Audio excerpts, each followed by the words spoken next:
Қайырлы күн баршаңызға. Сіздермен бірге Гүлмира. Менің каналыма қош келдіңіздер. Бүгін осындай палау жасаймыз. Бізге ең керегі етіміз, сәбізіміз, ноқатымыз. Ноқатты алдын ала жібітіп аламыз.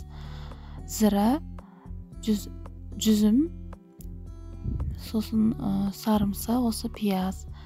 Пиязымызды жақсылап майдалап турап аламыз.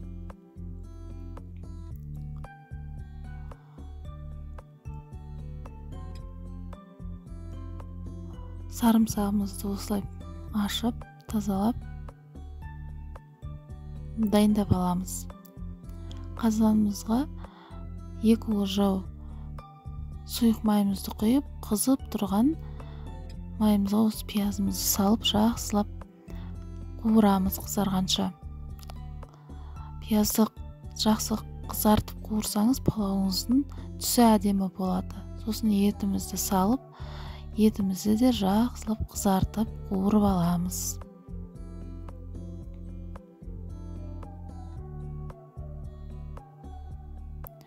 Жақсы қуырылып, қызарып, әдемі болып піскен соң, сәбізімізді саламыз. Мен сәбізді молдау саламын. Палауымызды әдемі болып, әдемі дәм береді. Сосын бір араластырып, қақпағын жауып, сәбізімізді өлтіріп аламыз.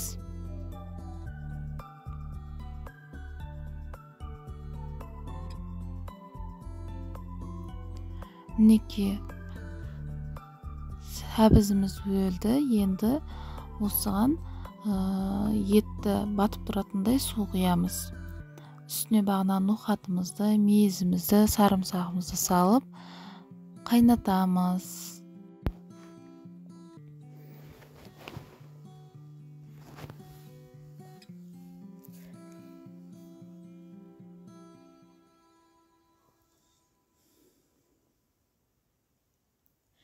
Қайнап еті піскен кезде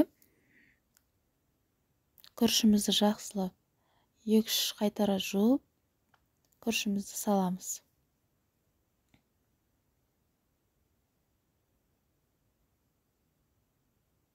Сосын зіраны видеодағыдай қолыңызбен үйкелеп салсаңыз, иісі әдемі болып шығатын болады.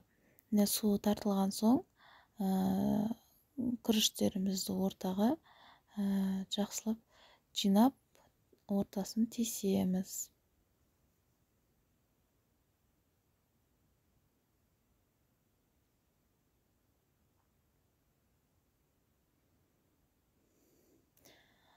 Осымен палауымыз дайын болады. Туралған етімізді үстіне қойып, сәндік үшін мен жұмыртқаны қолдандым. Мінекей, егер видео ұнаса, менің каналыма тіркеліп қойыңыздар, қоңыраушаны басып қойыңыздар, алдағы уақытта видеоны өткізіп алмас үшін.